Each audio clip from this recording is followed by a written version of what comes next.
अजीज दोस्तों, अस्सलाम वालेकुम, नमस्ते, सत श्री अकाल, गुड आफ्टरनून। प्रोग्राम आरिफ की भाषा में आप सबका स्वागत है। आज जो कराची में हुआ अलार्मिंग है।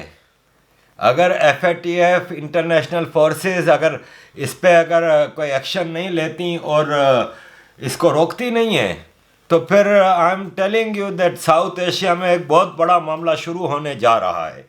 देखें, आज कराची में लाखों लोगों को जमा किया गया और लाखों दहशतगर्दों को जमा किया गया, रिलीजियस एक्सट्रीमिस्ट को। और जिन्होंने ऑर्गेनाइज किया था वो कौन है?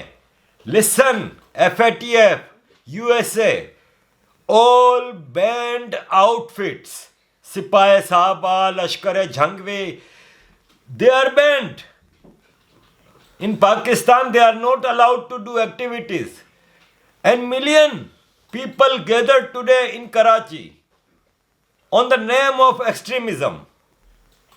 This is alarming, and if international community does not come forward to stop it, then I am telling you that we are going towards a very big disaster. देखें, एक ऑर्गेनाइजेशन है जो कि बैंड है, जिनको इजाज़त नहीं है, जो कि पाकिस्तान टोपी ड्रामे करता है कि हमने इनके ऊपर पाबंदी लगाई हुई है, ये है वो है। या देखें तो कि कितने लोग जमा हैं इनके झंडों के साथ, इनके लीडरों के साथ।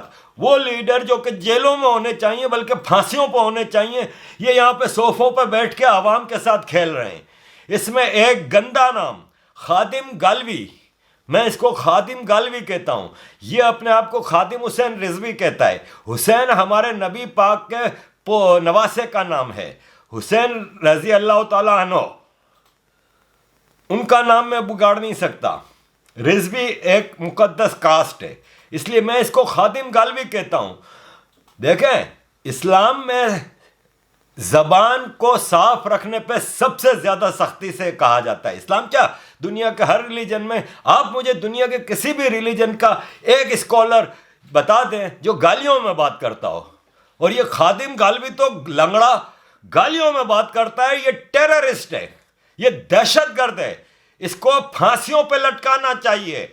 ये वो आदमी है जो मदरसों में बच्चों के ऊपर रेप होते हैं, उनके बारे में इसने आज तक कभी कंडेम नहीं किया। ये किसी औरत के रेप होने पे एक बार कंडेम नहीं करते। मुनव्वर हसन, जमात इस्लामी का साबिक अमीर, ऑन रिकॉर्ड मौजूद है, आप गूगल पे जाके देख लें। उसको पूछा गया कि एक औरत का रेप हो और उसको 4 गवाह ना मिले इस्लाम की रूह से तो क्या करना चाहिए? तो कहता है खामोश रहना चाहिए, फिर नहीं बोलना चाहिए। यार, ये ड्रैकोनियन लॉज है कि एक औरत जिसका रेप हुआ है उसको 4 गवाह ना मिले तो वो खामोश रहे। ये वही मुनव्वर हसन है जो जिहाद के लिए तबलीग करता था। ये हरामी मर गया है, जहन्नम में सड़ रहा होगा इस वक्त। ये जिहाद के लिए कराची से लेके पेशावर तक के बच्चों को, आम गरीब बच्चों को जिहाद पे भेजता था। इस हरामजादे के अपने बच्चे अमेरिका में पढ़ते थे। ये जो मौलवी जो हैं, जितने ये आज बैठे हुए थे जिहाद का तरगीब दे रहे थे, मुझे कोई एक मौलवी का नाम बता दे जिसका बच्चा कभी जिहाद पे गया हो। इनके सारों के बच्चे अमेरिका में पढ़ते हैं। ये जमात इस्लामी जो सबसे बड़ी मदर ऑफ ऑल टेररिज्म है, उसके जितने अमीर आए, काजी हुसैन अहमद, उसकी बेटी सुमैया असेंबली में बैठती थी खवातीन की रिजर्व सीट पे। इसका दामाद, इसके बेटे अमेरिका में पढ़ते थे। ये सारे मौलवी गरीब के बच्चों को जिहाद पे भेजते हैं और खुद अपने बच्चों को अमेरिका में पढ़ने भेजते हैं। ये मुनाफिक, यही असल इस्लाम के दुश्मन है, इंसानियत के दुश्मन है। आज ये लाखों आदमी कराची में जमा हुए थे। कराची मेरा शहर है, ऐसा ना था कभी भी कराची। ये एक्सट्रीमिस्ट का शहर बना दिया है। लानत है जियाउल हक, मुशर्रफ, कियानी, राहिल शरीफ और ये बाजवा पे तो लखदी लानत है। इन्होंने पाकिस्तान का तो बेड़ा गर्क कर दिया है। मजीद ये साउथ एशिया में फैला रहे हैं इस जिहाद को, इस सो कॉल्ड इस्लामिक एक्सट्रीमिज्म को। मैं कहता हूं कि इसको रोका ना गया तो बहुत भयानक होगा रिजल्ट। मैंने 1996 में United Nations human rights council के जिनीवा के सेशन में, उस वक्त काउंसिल नहीं होती थी, कमीशन होता था, ह्यूमन राइट्स कमीशन। मैंने ह्यूमन राइट्स कमीशन के इजलास में मैंने असेंबली हॉल में स्पीच की थी and I was the first one two speak against Taliban. मैंने उस वक्त भी अपनी स्पीच में कहा था, नई नई तालिबान आई थी, कि South Asia is being Talibanized by Pakistan army. और आप देख लें कि कितना सिस्टमेटिकली साउथ एशिया के खास तौर पे पाकिस्तान अफगानिस्तान को कितना क्रिमिनलाइज किया गया है, कितना रिलीजियस एक्सट्रीमिज्म की तरफ भेजा गया है कि पूरे साउथ एशिया रीजन में इस वक्त इस्लाम के नाम पे जो ड्रामे हो रहे हैं, इन्होंने इस्लाम को भी बदनाम किया है। आज कराची में इन्होंने शियाओं के खिलाफ रैली निकाली थी। शिया 20% हैं पाकिस्तान के। मुझे पूछा गया कि जिन्ना वो शिया, जिन्ना का तो खैर पता ही नहीं है ना कि जिन्ना क्या था। जिन्ना का तो मकसद पैसा था, अपनी अना थी, अपनी ईगो थी। बाकी जिन्ना का कोई मजहब नहीं था, जिन्ना का कोई मजहब हो ही नहीं सकता। इसका बाप हिंदू था, कन्वर्ट हुआ आगा खानियों में, आगा खानी से शिया, और जब मर गया जिन्ना तो कहते हैं कि नहीं वो सुन्नी था। मौलवी बना के पेश किया हुआ है पूरी कौम को जिन्ना को। जिन्ना तो इंसान नहीं था, उसने साउथ एशिया में ये जो बीज है मजहबी मुनाफरत का, जो रिलीजियस एक्सट्रीमिज्म का, ये जिन्ना लाया था। और शियाओं की बात करते हैं तो शियाओं ने तो ये मुल्क बनाया है। ऑल इंडिया मुस्लिम लीग का पहला प्रेसिडेंट सर आगा खान था। आज आगा खानियों को गायब कर दिया पूरे पाकिस्तान से, शियाओं को गायब कर दिया। मैंने अपनी पिछली वीडियो में भी कहा था कि देखें ये मौलवी है ना, इनको झगड़ा, फसाद, फड्डे, मार कुटाई, लड़ाई, यही इनकी सर्वाइवल है, यही इनको चाहिए। जिस दिन पहले इन्होंने, मैंने आपको बताया कि साउथ एशिया में आए, पहले इन्होंने इंडिया में क्या किया, कन्वर्जन के नाम पे और सारा कुछ। इसके बाद जब पाकिस्तान बन गया तो पाकिस्तान से पहले रिलीजियस माइनॉरिटीज़ का सफाया किया, इसके बाद आगा खानियों को खामोश किया, इसके बाद अहमदियों को काफिर करार दिया, फिर इसके बाद अब शियाओं के खिलाफ लगे हैं। मैं बता रहा हूं आपको, इसके बाद ये बरेलवियों से लड़ेंगे। ये वहाबाइजेशन जो हो रही है, एक्सट्रीम फैक्टर, ये बरेलवियों से लड़ेंगे। और आखिरी में जब एक मौलवी रह जाएगा ना, तो वो आपस में ही लड़ रहा होगा, ये अपने आप से ही। ये फसादी हैं, ये मौलवी नहीं है। ये इनको मौलवी कहना, मौलवी लफ्ज की तौहीन है। पाकिस्तान में ये इस आदमी को देखें, ये अभी पकड़ा गया है। ये कारी है। कारी कौन होता है? जो कुरान पढ़ाता है बच्चों को। 6 साल की बच्ची के साथ रेप करते हुए पकड़ा गया है। ये है पाकिस्तान। कहते हैं proud to be Pakistani, ashamed to be Pakistani. Ashamed. इन्होंने पाकिस्तान का बेड़ा गर्क कर दिया है। ये कंट्री अब नहीं बच सकता, ये मुल्क अब नहीं बच सकता।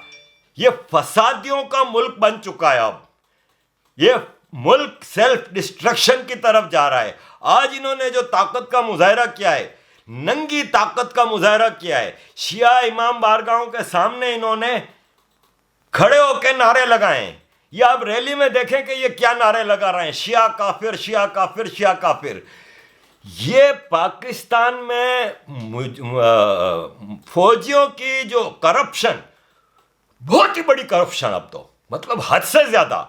एक आसिम बाजवा नहीं है कुत्ते का बच्चा, और भी हैं। ये सारे जो है ना फौजी जनरल, ये कुत्ते के बच्चे, हराम खोर, ये हराम का खाने वाले लोग हैं। ये इंसानी गोश्त खाते हैं। ये हरामजादे, पहले आप इस रैली में देखें कि क्या हो रहा है।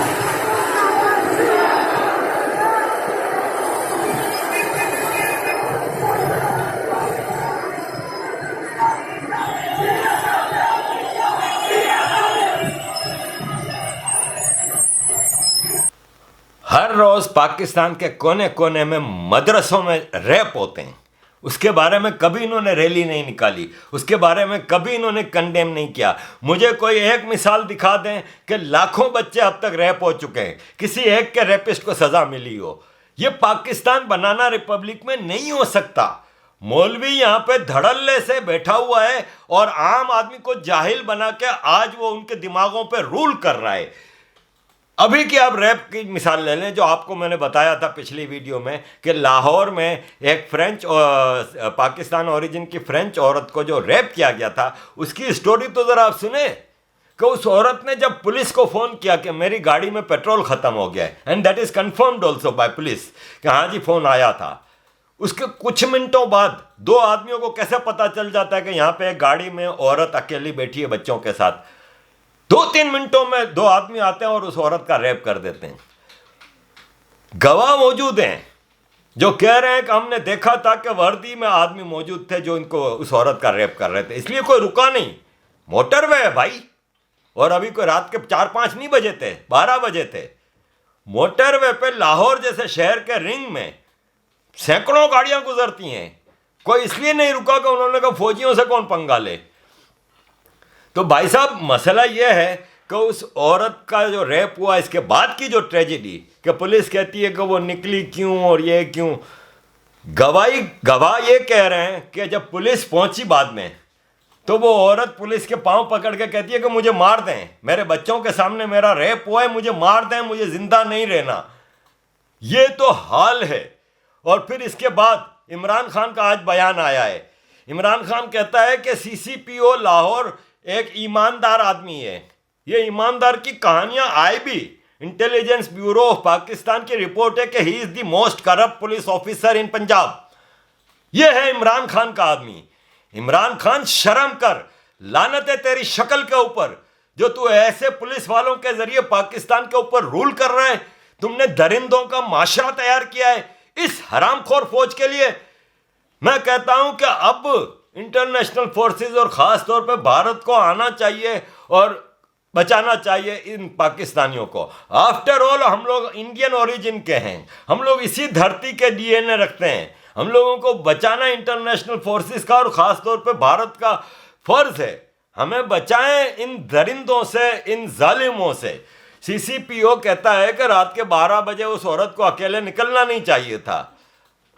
भाई साहब, ये जो मदरसों में जो 4-4, 5-5 साल के बच्चों के रेप होते हैं, उनके बारे में क्या ख्याल है आपका? अभी 2-3 दिन पहले का वाकया है। ये देखें, मैं आपको दिखा रहा हूं। ये 4 दोस्त अपने एक दोस्त के घर जाते हैं, वहां जाके अपने दोस्त को रस्सियों से बांधते हैं और उसकी बीवी को उसके सामने रेप करते हैं, गैंग रेप करते हैं। क्या करे सीसीपीओ साहब, बताएं। इधर तो औरत अकेली भी नहीं निकली थी, पेट्रोल भी खत्म नहीं हुआ था। ये पाकिस्तान के चप्पे चप्पे की कहानी है। मुझे कुछ भारत के भी अंदर जो दुश्मन बैठे हैं भारत के, वो मुझे जवाब में मैसेज भेज रहे हैं कि आरिफ भाई, भारत में तो रेप की इससे ज्यादा हालत खराब है, आप क्यों पाकिस्तान के ऊपर रो रहे हैं? तो भाई साहब, there is a big difference. Bharat में एक लड़की का बस में रेप होता है तो पूरा भारत खड़ा हो गया था। यहाँ पे कौन खड़ा होता है? यहाँ तो रोज ही रेप हो रहे हैं। यहाँ तो 4 गवाह नहीं है तो आप रिपोर्ट नहीं कर सकते। भारत में रिपोर्ट तो होता है, भारत में सजाएं तो होती हैं। यहाँ तो किसी को सजा क्या, रिपोर्ट ही नहीं होता। कौन रिपोर्ट करेगा इन मौलवियों के खिलाफ जो कि स्टूजीज हैं पाकिस्तान आर्मी के? ये मौलवी खादिम गालवी जिसने नवाज शरीफ के खिलाफ धरने दिए थे और धरने को खत्म कराने के लिए पाकिस्तान फौज का हाजिर सर्विस जनरल किया था और उसने लिफाफे दिए थे एक जो धरने में जो पार्टिसिपेंट, धरना मीन्स सिट इन, कि इन्होंने एक जगह बैठ के कई हफ्ते तक बैठे रहे कि हाँ जी हम नहीं हटेंगे, हम नवाज शरीफ के खिलाफ और ये और वो। इनका एजेंडा कुछ नहीं है, फसाद है। पाकिस्तान आर्मी के जनरल ने इनको लिफाफे दिए थे 1000-1000, 2-2000 रुपए के, एक आदमी को बुला बुला के, जिन्होंने धरने में शिरकत की थी। आप मुझे बताएं, कहीं ऐसा होता है दुनिया में? ऐसे इलीगल धरनों में लोगों को गिरफ्तार किया जाता है, इनको 1000-1000 रुपया पाकिस्तान आर्मी का हाजिर सर्विस जनरल देता है। ये खादिम गालवी की मैं बात कर रहा हूं, इसके धरने में ये खादिम गालवी फौज का टटपुंजिया है और ये पाकिस्तान में फसाद फैलाता है, गालियों से कम बात नहीं करता। उर्दू में बात नहीं आती इसको, पंजाबियों में बात करता है और कराची में आके जलसे कर रहा है। इन्होंने कराची को हराम का माल समझ के रखा हुआ है। कराची में हर चीज हो रही है। और ये आज के मुजाहरे में कोई लोकल नहीं था, सारे इंपोर्टेड लोग थे। मौलाना फजलुर रहमान लेके आए थे पिशावर से, अपने मदरसों के बच्चे और ये और वो। देखें, ये बहुत ही बड़ा आतिशफशा है, इसको बचाना जरूरी है। जितने भी आप पकड़ लें मौलवियों को गलत काम में, सजा कभी नहीं होती। मुझे याद है आज से काफी साल पहले की बातें, जावेद इकबाल नामी आदमी एक लाहौर में पकड़ा गया था। 100 से ज्यादा बच्चों को तो इसने रेप करने के बाद तेजाब में डाल के जला दिया था। 100 से ज्यादा, कोई सजा नहीं हुई। This is the bloody banana Republic. एक और वाकया हुआ था कसूर में, इंटरनेशनल पोर्नोग्राफी गैंग पकड़ा गया था, जिसके अंदर कई मेंबर ऑफ पार्लियामेंट यहां पे पाकिस्तान के मौजूद थे, जो बच्चों को अगवा करते थे और डार्क पोर्नो करके कोई वेबसाइट है जहां पे लाइव बच्चों को के टॉर्चर और वो दिखाए जाते थे और बड़ी महंगी वो वीडियोस चलती थी। तो कसूर में सैकड़ों बच्चों के बारे में वीडियो मिली, सब कुछ हुआ। क्या हुआ? खत्म। कुछ दिन मामला चला फिर खत्म। क्यों? इसलिए कि मीडिया इनके कंट्रोल में, पॉलिटिशियंस इनके कंट्रोल में। इस फौज ने पाकिस्तान का सत्यानाश कर दिया है और सवा सत्यानाश कर दिया है। और आज तक किसी को ऐसे हीनियस क्राइम्स पे कभी सजा नहीं हुई पाकिस्तान में। लेकिन वैसे ये आ जाएंगे उठ के, ये शियाओं के खिलाफ मुजाहरा कर रहे हैं। आप मुझे बताएं कि Pakistan is heading towards an anarchy. ये ज्वालामुखी जब फटेगा तो क्या रीजन में तबाही नहीं आएगी? आज आप देख लें कि आपके केरला का एक मौलवी कहता है कि 10 साल में तो हम केरला को इस्लामिक स्टेट बना के छोड़ेंगे। अलार्मिंग है, मैं बता रहा हूं भारत के लिए भी। ये देख लें, अरफा खानम कह रही हैं कि हिंदुत्व इज वेरी डेंजरस और ये और वे। अबे क्या मैं तुमको गाली दूं? शर्म कर। कभी ऐसे मुसलमानों के जो एक्सट्रीमिज्म के वो हैं उनके ऊपर कभी बात की है तुमने? खुद तो यूरोपियन स्टाइल में रहना पसंद है और आम आदमी को तुम मुनाफिक इस्लामिक एक्सट्रीमिज्म की तरफ धकेल रही हो। शर्म कर अरफा खानम और शर्म कर राना।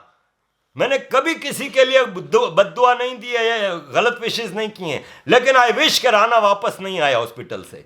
ऐसी फसादन जो जिस देश का खाती है उसका उसी को वो करती है। मुझे लोग कहते हैं, इंडिया के जो लिबरल हैं और ये मुझे ड्रामे, मुझे कहते हैं कि तू तो अपने देश के खिलाफ है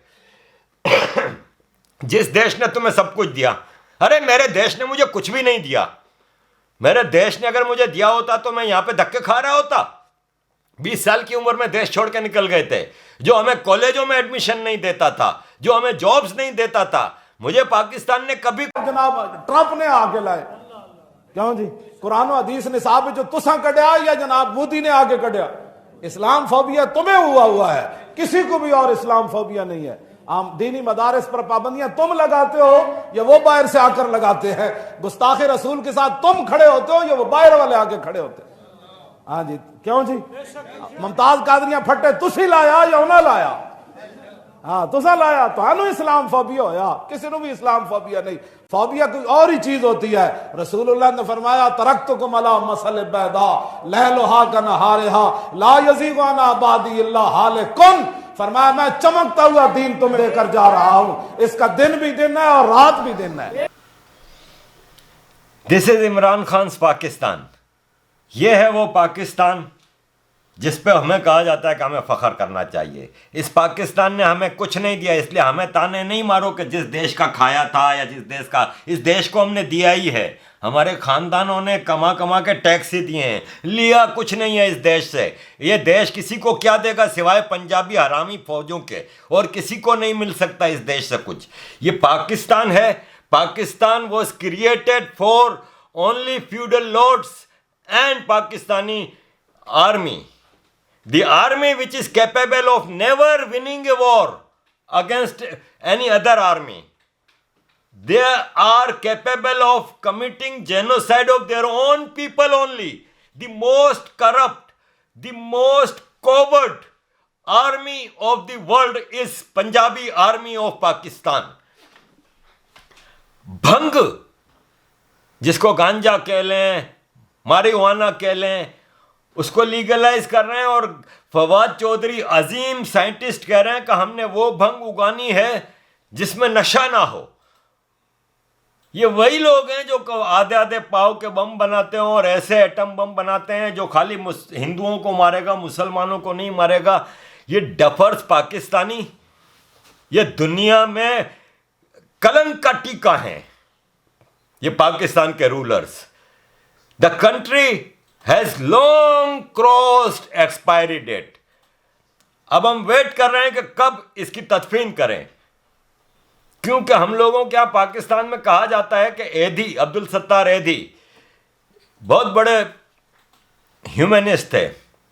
किसी वक्त आपको उनकी तफसील बताऊंगा। उनके बारे में कहा जाता था कि लाश जहां भी मिले वो बेचारे आके ले जाते थे और तदफीन कर देते थे लावारिस लाशों को। तो हम यही कहते थे कि एधी साहब आइए, लाश में से अब बू उठ रही है। तो अब मैं इंटरनेशनल कम्युनिटी से कहता हूं कि ये पाकिस्तान की लाश में से बास आ रही है, अब इसको दफन कर दो। Pakistan is good for nobody in this world. Pakistan is the country which has spread terrorism globally. Pakistan has given nothing good to this world. Pakistan has given this world Osama bin Laden, Mullah Umar, Ayman al-Zawahiri. No matter what nationalities they had, but they were trained in Pakistan for terrorism by Pakistan's army. सो दुनिया को अब फैसला कर लेना चाहिए। FATF अब अपने ड्रामे बंद करें। Again I am telling to FATF, they don't play with the world. Don't think that we are idiots. You know Pakistan is a terrorist country. Bring Pakistan into blacklist of terrorist countries. Pakistan army is the grandmother of all terrorists of the world. Contain them, और you will feel sorry. थोड़ा मैं India के बारे में भी बात कर लूं। इंडिया में जो सेक्युलरिज्म, अनुष्का मेरी बेटी कह लें, एक बहुत अच्छी लड़की है, एक दिल दर्द रखती है अपनी आवाम का। अनुष्का ने बंगलोर के वाक़ये पे क्या कहा, ये जरा देखिए आप। There have been times uncountable that the majority of the country was being hammer-homed the message of intolerance. But recently, when a Facebook comment let the entire city of Bangalore into fire, these intellectual messengers either decided to stay silent or tried their best to secularize violence. पर अब ये riot से एक आम बात है। पहले दिल्ली में जामिया में एक छोटा मॉडल और अब वही बैंगलोर में एक बड़े लेवल पर। If you're still being considerate enough to think that all of this was not planned, then here I would like to intervene with your thought process a bit. केवल 1-1.5 घंटे में इतने हथियारों का आ जाना, पेट्रोल बॉम्ब्स का आ जाना या इनफैक्ट इतने लोगों का आ जाना बिना प्लानिंग के इम्पॉसिबल है। There are certain things that will forcibly be kept hidden from you. There are certain things that will never be revealed to you. But that does not distort the reality. इसमें SDPI के नेता पकड़े गए हैं। ये वही SDPI है जो PFI का विंग है, जिस पर ISIS के लिए रिक्रूटमेंट का आरोप लगा है। पूरी बैंगलोर राइट्स में हमें सेक्युलरिज्म का सबूत मंदिर के सामने ह्यूमन चेन बनाकर दिया जाता है। पर अब ये ट्रेंड काफी पुराना हो चुका है। जहां एक तरफ राइट्स होते हैं तो वहीं दूसरी तरफ पैरेलली एक ऐसा नैरेटिव सेट करने की तैयारी की जाती है जिससे पब्लिक को मानवता का संदेश दिया जा सके। ये राइट्स दिल्ली या बैंगलोर तक सीमित नहीं है। याद रखिएगा, इसकी आग कल आप तक और हम तक भी पहुंचेगी। ये हमें हमारे सेक्युलरिज्म और सहिष्णुता का जवाब दिया जा रहा है। यह हर उस इंसान के आगे प्रश्न चिन्ह बनकर खड़ा है जो इस देश के कानून और संविधान में मानता है। जिस किसी ने भी दिल्ली राइट्स को पीसफुल, जय श्री राम को वॉर कराए और साधुस की लिंचिंग पर साइलेंट रहना प्रेफर किया था, ये उसी साइलेंस का रिस्पॉन्स दिया जा रहा है। Where were the supporters of secularism when Bangalore was burning? Where were the ones those who preached Jai Bhim without fail since 1947? भाईचारा का संदेश देने वाले वो लेफ्ट लिबरल्स कहां गए जब वही भाई चारा बन गया? या तो वो चुप रहे या फिर लास्ट में अपने अपीजमेंट रिकॉर्ड को विदाउट फेल कंटिन्यू करने के लिए उन्होंने वन साइडेड वायलेंस को भी सेक्युलर बता दिया। याद रखिएगा, चाहे आग सामने वाले के घर में लगे या इनके खुद के, ये कभी इस बारे में कुछ नहीं बोलेंगे, क्योंकि सवाल वोट बैंक का जो है। अनुष्का, मुझे जरा ये बताइए कि आप एक यंग जर्नलिस्ट हैं भारत में, आप मुझे सिर्फ इतना बताएं मुख्तसरन कि आपको एज ए जर्नलिस्ट एक ख़ास कम्युनिटी की रॉन्ग डूइंग्स के बारे में रिपोर्टिंग करने में क्या क्या मुश्किलात पेश आती हैं। Thank you. I consider myself as a budding journalist, but there have been certain times that I myself was not able to talk about the wrongdoings of a community very openly. They hurled abuses at me, tried to portray me in a negative light, and did all that it takes to shut their eyes from reality. हम बोलते तो काफ़ी ज़्यादा हैं कि हम as a society grow और foster करने के लिए डिस्कशंस करने चाहिए, but this community is not just resistant but doesn't want to get involved in any discussion. The moment you pinpoint the anti-Indian narratives, the moment you strike out the fault lines, the moment you point out the wrongdoings in their community, they label you as a Bhakt, Sanghi, or a Hindu extremist. And that's merely because they do not want you or other people like you to talk about what's wrong in their community and what could be improved for the betterment of the society as a whole.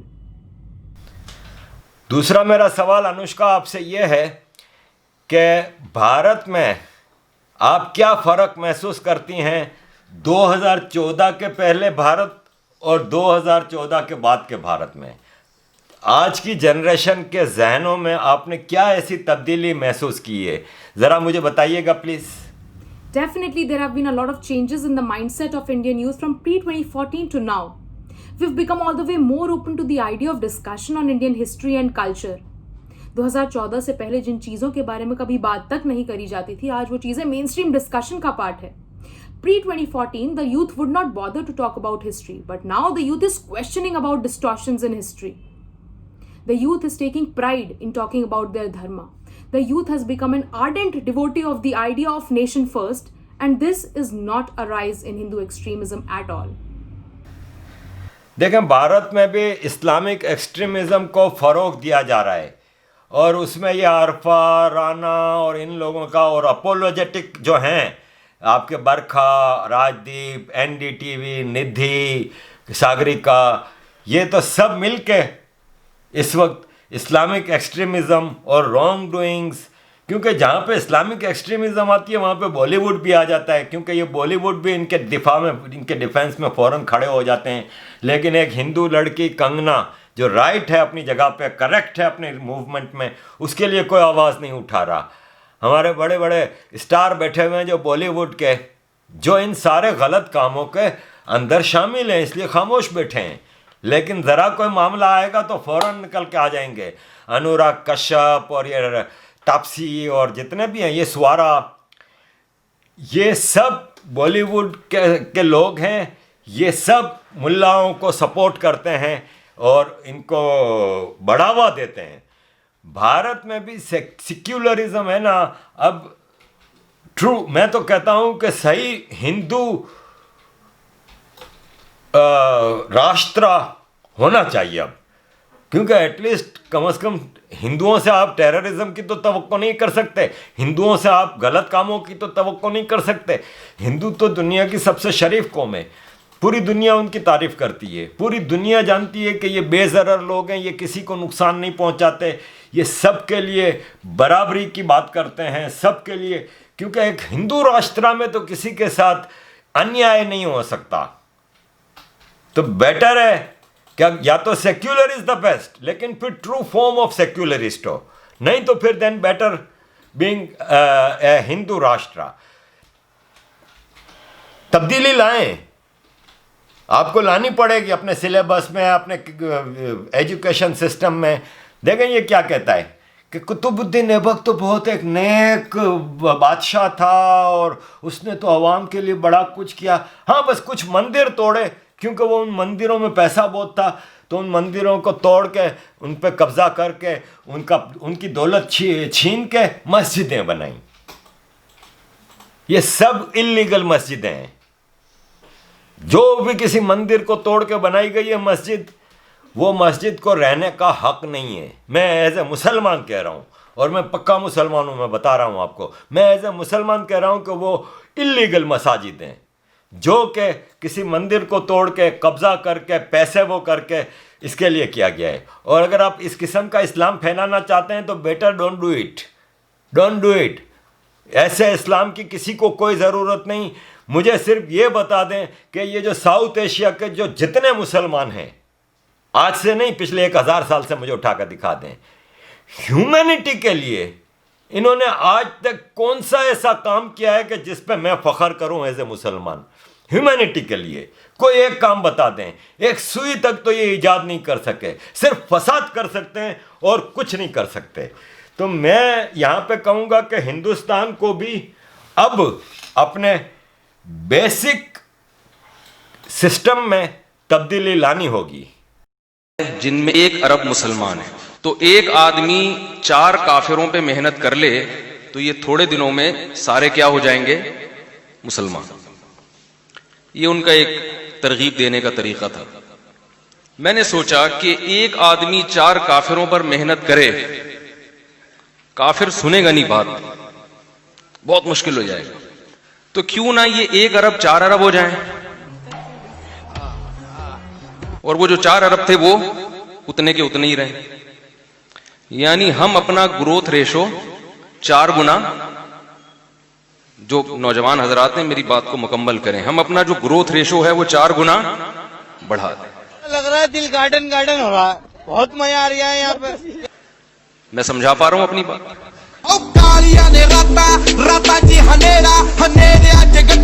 अगर किसी के 4 बच्चे एक बीवी से हो रहे हैं तो 4 से कितने हो जाएंगे? 16। ये नुस्खा बड़ा जबरदस्त है, क्योंकि बगैर तब्दीली लाए आप मतलब तब्दीली भी बड़ी एक्सट्रीम किस्म की तब्दीली आपको लानी होगी। ठीक है, दुनिया चीखेगी तो दुनिया वैसे भी अभी चीख ही रही है ना भाई, मुसलमानों का प्रोपेगेंडा तो है ही ना, तो चलने दें। लेकिन आपको कुछ सख्त किस्म की तब्दीलियां लानी होंगी और ये जो ग्रेट सिविलाइजेशन ऑफ भारत है उसको वापस लाना होगा। जब तक आप ये नहीं करेंगे आप कुछ नहीं कर सकते, क्योंकि बराबर में जो आपका दुश्मन बैठा है ना वो 24 घंटे एक ही काम कर रहा है। How can we separate Assam, how can we separate Nagaland, how can we separate Manipur. ये आप देख लें, ओपनली गूगल पर जाके चेक कर लें, इस तरह के हरकतें कर रहे हैं। मणिपुर का एक आदमी बिठा के इस लंदन में झंडा लगा के मणिपुर की आज़ादी का ऐलान कर रहे हैं। नागालैंड का एक आदमी बिठा के नागालैंड की आज़ादी का ऐलान कर रहे हैं। बाकी तो आपको हरियाणा, पंजाब में खालिस्तान, JNK में, इधर आप चले जाएं ममता दीदी के पास, वहाँ पे फुल फ्लेज आसाम, बंगाल में इस्लामिक एक्सट्रीमिज़म को फ़रोग दिया जा रहा है कम्युनिस्टों के साथ मिलके। तो भारत को रेडिकल चेंजेस लानी होंगी अपने सिस्टम में, ताकि ये जो देश है हम सबका वो महफूज रहे। आखिर में मैं आपसे एक और चीज़ शेयर करूंगा कि कल मैंने बताया था कि बिलाल फारूकी नामी एक कराची से जर्नलिस्ट को पाकिस्तान आर्मी के भेड़िए उठा के ले गए थे। फिर इसके बाद PEMRA is Pakistan electronic and print media control authority है। उसका जो पिछला चेयरमैन था अफसार आलम, उसके ऊपर कल केस बना के पाकिस्तान आर्मी के ख़िलाफ़ उसने नेगेटिव प्रोपेगेंडा किया है। तो भाई साहब नेगेटिव नहीं है, ये सच बोल रहे हैं सब। तो पाकिस्तान में प्रेस फ्रीडम बिल्कुल ख़त्म होती जा रही है, आम आदमी बात नहीं कर सकता। तो इसलिए खुदारा आखिर में मैं वापस आप लोगों से हाथ जोड़ के रिक्वेस्ट करता हूं कि हमें बचाएं और ये पाकिस्तान का आप कुछ करें, क्योंकि अब Pakistan does not deserve to exist. Balochistan को आज़ाद करें, KPK को अफ़गानिस्तान में डालें, सिंधु देश को आज़ाद करें और पंजाब को सिखों के हवाले किया जाए, ताकि वो उसको फिर अपनी एक कॉलोनी बनाएं। लेकिन अब Pakistan does not deserve to exist. Thank you very much, आप सबकी बहुत बहुत शुक्रिया, आप लोगों के सपोर्ट का और आप लोगों की मोहब्बत का। Thank you very much. जय हिंद। हमारे मुल्क में पता नहीं ये क्या मसला है लोगों में कि वो ओवरसीज पाकिस्तानीज को या ड्यूल नेशनल को ऐसे समझते हैं जैसे वो कोई मुल्क के गद्दार हैं, लेकिन इनको इस तरह ट्रीट करना चाहिए। वो ओवरसीज वो जी ड्यूल नेशनल है, वो ये ओहदा नहीं ले सकता और वो कोई मिनिस्टर नहीं बन सकता, हर दूसरे दिन अदालत में लोग चले जाते हैं। मैं अभी तक हैरान हूं कि इनको ये नहीं समझ आ रही हमारे लोगों को जो ये इस तरह की बातें करते हैं।